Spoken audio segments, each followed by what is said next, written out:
Hi everyone, welcome to She Gets It. I'm Nora. And I'm Ro. And this is a space for conversations that get you because we do. Ro, how are you? What's been happening? Tell me. Honestly, I've been really good. I think seeing you definitely brightens my day. So stop it. It does. I don't know. I feel good when I see you. Honestly, I feel good too. It's always nice in my calendar whenever I have your name in there because I'll have Nora, She Gets It, and I love being able to look forward to that. Ro, She Gets It too. Yeah, in my phone. God, great minds think alike, hey? Yeah. Wow, we've really associated everything with our with who we are. I think so. I love that. Yeah, that's kind of cool. How are you doing? I'm okay. Bit tired. It's already been a full-on start to the year. I mean, January's over. Yeah. And I'm just thinking, really it's gone by really quickly. And I'm tired. You're tired. Would you like to share with our listeners what you mentioned to me earlier when you got here about your experience of the week? It was fantastic. And I have to say, I really think this is going to be integrated into my vocabulary. I think anytime someone on a Friday asks me how I am and how my week has been, I am going to use what you said because it was actually so good. Bro, I don't even know if I remember what I said. That's how tired I am. How can you forget? That was the funniest part. I know that I told you I felt every single day this week. Yeah. That is it. I literally felt every single day this week. And the example you gave was that, you know how when it's a Monday and then it's Friday? Yeah. You know when it's Monday and then like Thursday rolls around, then it's Friday and you're like, wow, the week's gone. That did not happen this week. This week, she felt it. Yeah. It was like Groundhog Day. Wow. I struggled to get through every day this week. Every hour. Every hour of every day that this morning was lived. She was not functioning. She was not functional. And what did she drop this morning? She was not functional. She was trying to make her coffee. Yes, with her lion's mane that she can't go without because when she's not functioning, the lion mane really helps. Yeah. And what happened to the lion's mane this morning, Nora? I dropped it. Oh, good. It shattered. Wow. And she was a new bottle. Oh, lovely. So we probably still 3/4 full of liquid gold. Wow. And she shattered. She was on her hands and knees trying to clean it up. Oh my God, was I on my hands and knees trying to clean it up. And then I just kind of broke down. I was just like, I can't do this. I am so tired. I just want to make my coffee. I just want to drink my coffee. I just want to get going. Yeah, I was maxed out. Yeah, and now we're here. And you know what? It's funny because I was thinking, end of the week, you know, I got to see Ro, we got to do the things, and that's great. Got something to look forward to. The lion's mane was just a bit of a problem in herself, a problem child. You know, she was a bit of a problem child. She was, but we made it past that. We did. And then, you know, obviously I got here and the moment I saw you, it was just like, all good. It's okay. It was pretty much like love at first sight when we saw each other. It's always love at first sight when we see each other. Did you see the exchange of the googly eyes? I did. Stop it. Will you be my Valentine? Oh my gosh. That is so unexpected.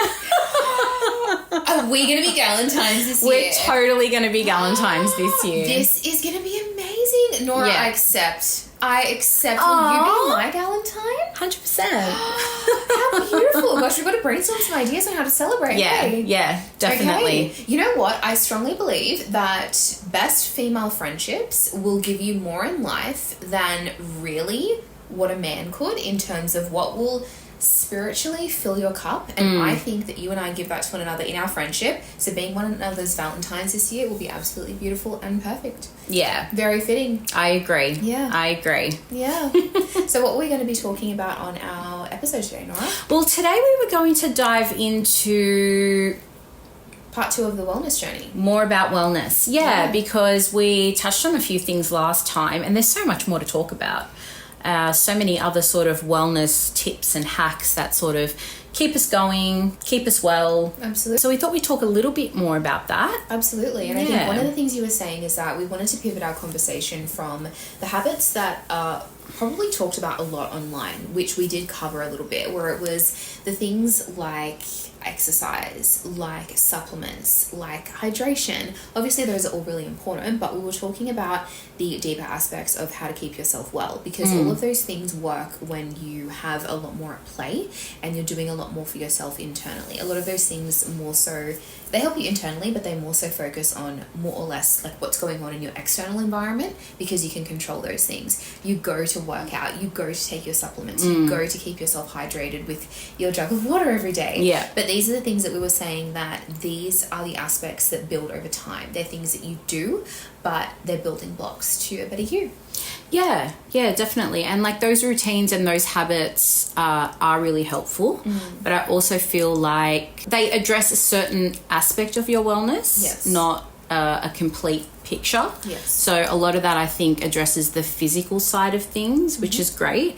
And then, you know, there's the other aspect, which is sort of like your mental well-being and your journey through life and your growth and discovering yourself, which I think is equally important. Absolutely. To keep yourself well. Of course, and those are the foundational blocks, aren't they? Because those are the things that really keep your mind in a good space, and it then allows you to be able to do and engage in those other things like diet, like exercise, exactly, like socializing. Because realistically, if your inner world isn't taken care of, it's really hard to then outwardly express a sense of wellness in yourself. So I think we were talking a little bit about different things that we each do to be able to keep ourselves well and to keep ourselves really happy.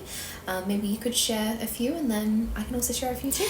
Yeah, so I think for me, one of the biggest things has been engaging in my own like therapeutic process. So actually, you know, going to therapy, seeing a psychologist, I've always benefited from that and have engaged in that for many years. And honestly, I don't recognize parts of myself when I look back to who I was when I was a teenager, when I was in my 20s, now in my 30s. Sometimes I don't recognize like the person that I was when I look back and think, oh my gosh. I think that seeing professionals that are able to help you through talk therapy is really helpful in the sense that it allows you to have a space that is focused on your perspective of your life, yourself and your world. Yeah. Because so often we confide in friends or family, and those are really great outlets, but often those relationships are really biased because we live with those people, right? That's right. And those people often have a predetermined understanding of who we are, and also then what our experiences are like. Yeah. So being able to have that external space where you're with someone who you are the center of the world that you're creating in the therapeutic partnership, it's really helpful. Yeah, and I think I've always found that it's allowed for space for self-reflection. Absolutely. Which is really important.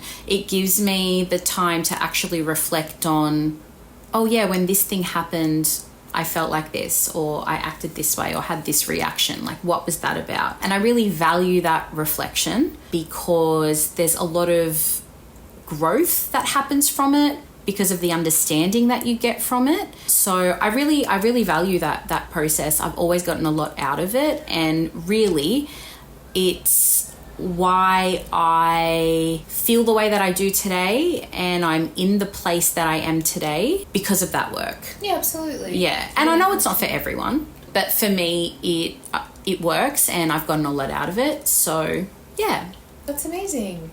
It really is, because that way you've been able to grow as a person through all of the things that you've been through throughout your childhood, adolescence, 20s, 30s, and you've been able to grow as a person almost in conjunction with who you were growing as mentally, and that way there's that great alignment there, you know, of discovering who you are in place and time. And I think also trying to address questions that you may not necessarily have answers to, and just gaining understanding around circumstances and yourself as a person. Yes. Because things happen in our lives, and I think you either sort of delve into it or you don't. Mm-hmm.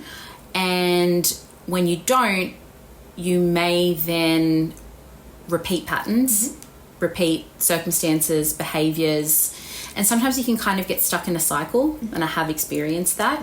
And I find that if I am struggling with something and I know I'm not benefiting from it, how can I sort of pick myself up and out of that? Like, what's happening right now? What's this about? How can I sort of fix that in order to sort of better myself and grow you identify a lot of patterns in your life, whether it's, relationships, friendships. And I've just always thought if you're not growing, then where are you going? Mm-hmm. Yeah. And I think that's a really good point too, because realistically you get to a point in adulthood where you will either be stagnant or you'll be in a flow state. And being stagnant, especially when you're so young, isn't ideal because there's so much growth that you can otherwise have, and you're really missing out on that opportunity if you don't lean into who you could be and you settle for who you currently are, because there's always a better version of you out there, and a lot of that comes from actually doing the work and putting in concentrated time to be able to focus on who you have the potential to become in the long run. Yeah, definitely. What about yourself? Well, one of the things that I have found really helpful is very similar to yourself, or more or less exactly the same. So I would say therapy in the form of talk therapy has been the biggest helper for me over the years. And it's been something that now as an adult, I look back on and I feel really fortunate that at the time, the adults in my life made an effort to put me into a space that would allow me to learn and grow. So from before the age of 10, I started engaging in therapy, and and there were quite a few things that happened and unfolded to prompt that. And I have to say that at the time I was very resistant. I didn't like the idea of having to talk to adults. I don't really think many kids want that, especially in a school setting where it becomes very obvious where you're going or who you're talking to. But I found, as I've reflected on it, that if I didn't get the intervention that I received at the time that I did, I would be a very different person, because unlike when you enter therapy as an adult, when you're put into it during childhood, you're allowed to grow and flourish during that time, and you're able to better develop, which I definitely think was the case for myself. Yeah. So thereafter, I was in that environment for over a decade, which was fantastic, and it allowed me to build a really strong relationship with myself. Yeah. Because it allowed me to get a sense of who I actually was outside of all of the external things that were happening to me.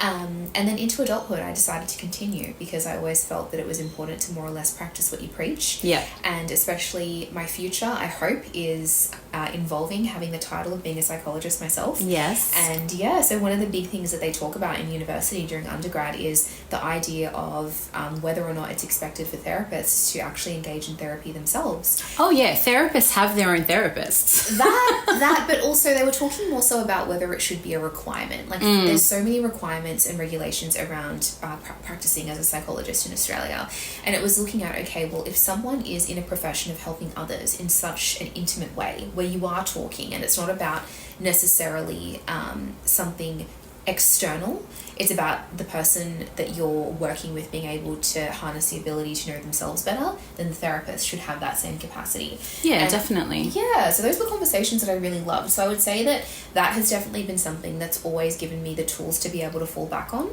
So during periods of my life where I haven't been actively involved in therapy, I've always been able to fall back on key ideas and teachings that have helped me become who I am now. And I really do attribute all of the successes that I've had in my childhood, my adolescence, and now into adulthood to being in a place of having an adult guide me through what I was feeling in place and time. And it's really helped me to become definitely the person I am today. That's great. Yeah. So I love that for you. Thank you. So I think we've had very similar journeys in terms of the sense of having that be a really prominent part of building us. Yeah, I think so. I think that's why we've both ended up in the industries that we're in. I mean, I know I can say that for myself because I really value life experience and understanding it and understanding the things that have happened to you and the people around you and growing from that. And like you said, building a stronger connection to yourself because it can be scary to look at yourself sometimes, and not everybody wants to do that. Of course, to be present with yourself. Exactly. But doing that has so many benefits when you've got a strong sense of self. You know, that comes with establishing boundaries and healthy boundaries, and that benefits you in lots of ways in life as well. So yeah, there's lots to it, and it's definitely a journey that I plan to continue on at this point in my life because I benefit a lot from it. Absolutely. So I definitely think that what you mentioned is true in the sense of we are in the industries that we're in because of the people that we are as well. And I think that goes for anyone in any industry. A lot of people are very aligned with the work that they do. When they tell you their profession, it almost makes sense. Right? Yeah. I think for us as well, it definitely makes sense. And I think that also has tapped into other wellness habits that we have as well in our lives, and things that have supported us through the past few, weeks, months, years. What are some other wellness habits and hacks that you have? Oh, look, very good question, Nora. So, look, one of the things that I would say, and we were talking about this earlier before we started recording, is more or less about knowing ourselves. And for me, that comes into the specifics of what we were talking about, which is aspects such as our social batteries. Yes. So one of the biggest things that Yeah, right, it's a massive thing. So one of the biggest things that I've learned throughout the course of my 20s, and this would definitely be something that we can talk more about in one of the episodes that we have coming up, where we'll be focusing on Valentine's Day. Yes. But without tapping into it too deeply, I will say that very generally speaking, over the course of my 20s, I felt pressure to be like everyone else around me, which involved getting married and having kids really young. Yes. Whereas now that I'm in my late 20s, approaching my 30s, one thing that I've realized is that the way that my life has unfolded has allowed me to get to know myself. But specifically, what I mean by that for me is that it's allowed me to learn how to trust myself. I had a massive problem growing up and in my adolescence, early 20s, with thinking that my decisions were not correct, were not sound, or weren't good enough. And as I've gotten older, I've learned and realized that no, indeed, what I decide to do is in my best interest, because I tell myself that I make good decisions, that I'm well informed.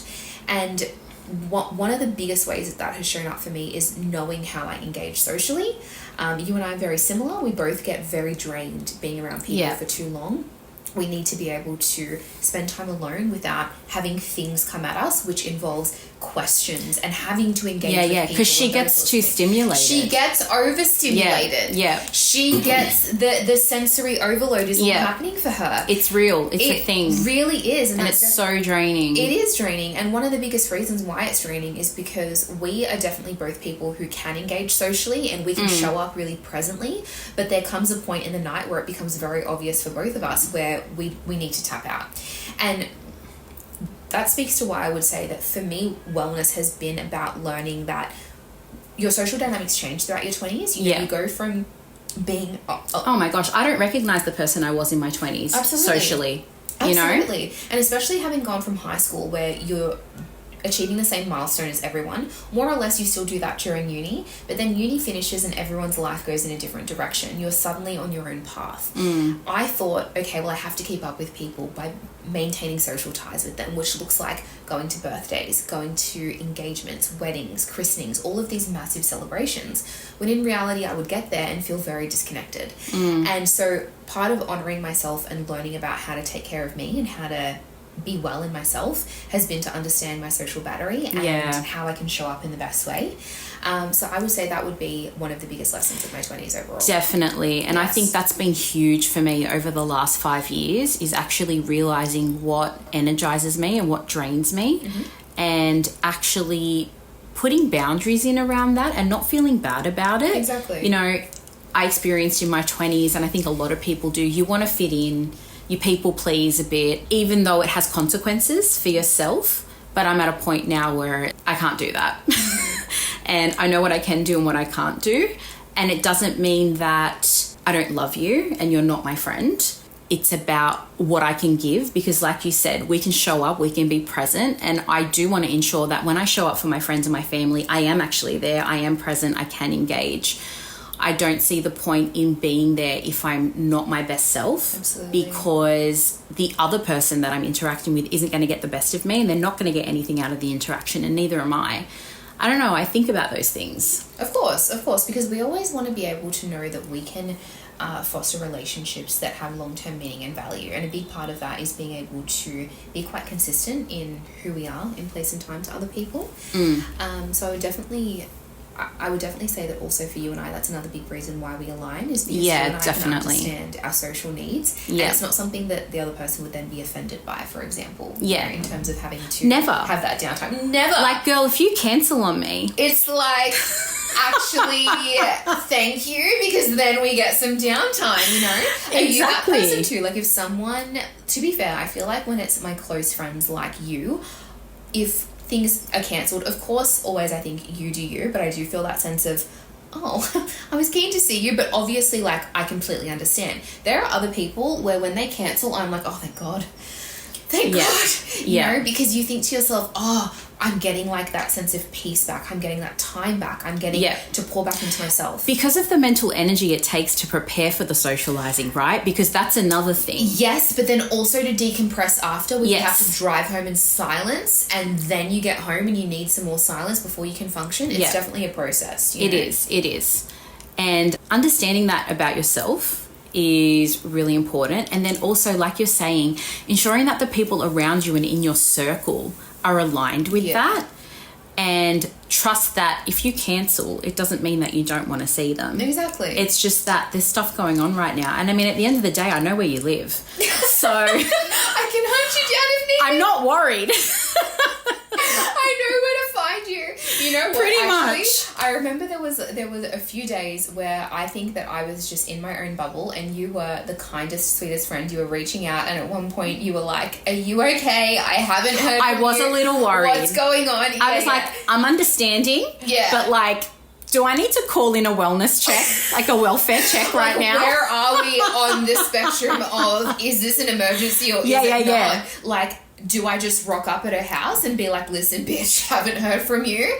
Need to just I wasn't in Sydney at the time, but had I been, I most likely would have driven to your house. Absolutely, and you would have been like, listen, we just need proof of life at this point. Yeah, pretty much. Absolutely. But Girl, you would have gotten the whole escort. I would have called 000. Love that. I would have called in the welfare check. I would have arrived at the same time. You would have been here. Yeah. We would have been here. It would have been a whole show. You would have been mortified. I'd be checking in on my Ring doorbell. There would be all of these people in the foyer. Oh, wow. But how loved would you have felt? I would, honestly, and you know what? I think that would teach me that I do need to be better at getting back to my text messages in the best way. But you know what also that really showed me is that when people know you, like, you know that I would always get back to you. So the fact that I didn't, and you were in the best way, so wonderfully persistent, I think that was another point for me, realizing that, to the point of wellness, that when you know that you've got people in your corner, and you know that you've got people who genuinely do care and who notice when you're not showing up even via text as you usually would, and who have genuine concern for you and your welfare, that is also something that then fills my cup as well in terms of wellness. Definitely. Yeah, and I think being surrounded by a solid group of friends is also really vital for your wellness. Exactly. Yeah, to that point, you know? Look, I would say that in terms of social dynamics, definitely having a core group of friends is really important, but one of the biggest things I would say that has kept me well throughout my 20s has honing in on understanding the purpose of different relationships.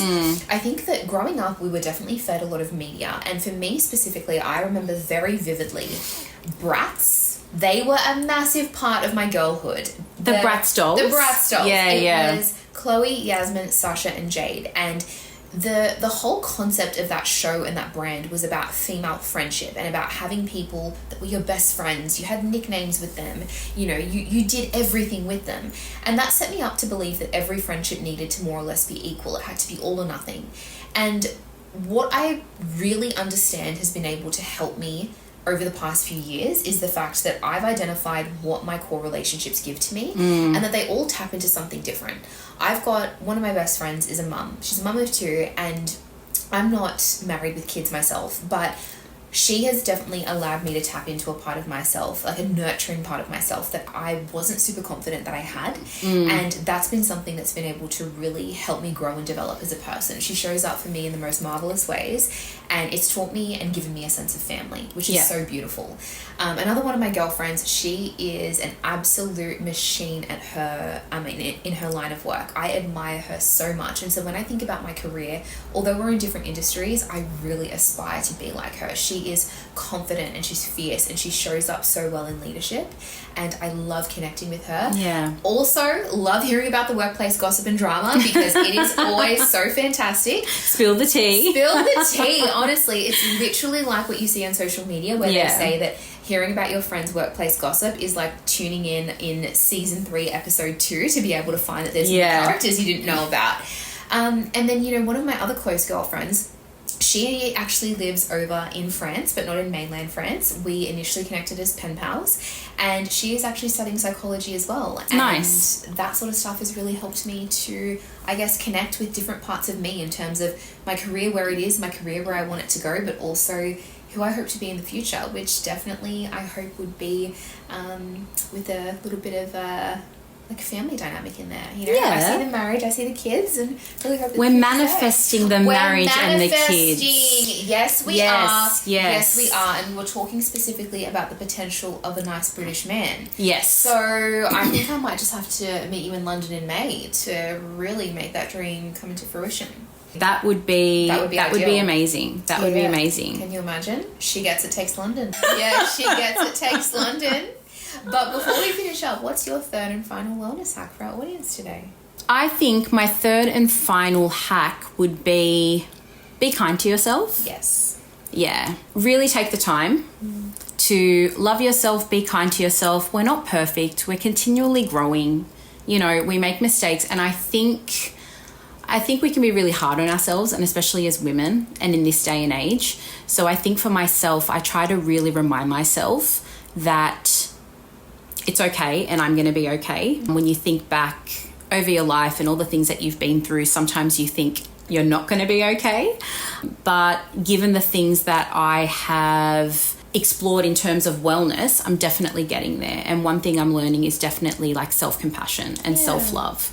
So I think that's really important for everyone. Of course. Yeah. Having that connection with yourself, which I think is a good segue into what we're going to talk about next week. Absolutely. For our Valentine's Day episode. Yes, a bit of a special one there. Yeah, a bit of a special one. We'll drop a bonus next week for Galentine's, and talk a bit more about this type of, you know, love in general, self-love, compassion. Different types of love, you Absolutely. know? Yeah. Absolutely. And I think as well, it will be really good for our audience to get to know us a little bit better in terms of our sort of journeys with love in different ways, journeys with ourselves, with other people, friends, family, and what that's looked like. Yeah. Because I think where we are and what we've learned has definitely come from a place of learning and a little bit of adventure, maybe a bit of heartbreak as well, but definitely heartbreak. Yeah. Plenty of heartbreak. Of that. Yeah, not even a sprinkle, but just like not a sprinkle.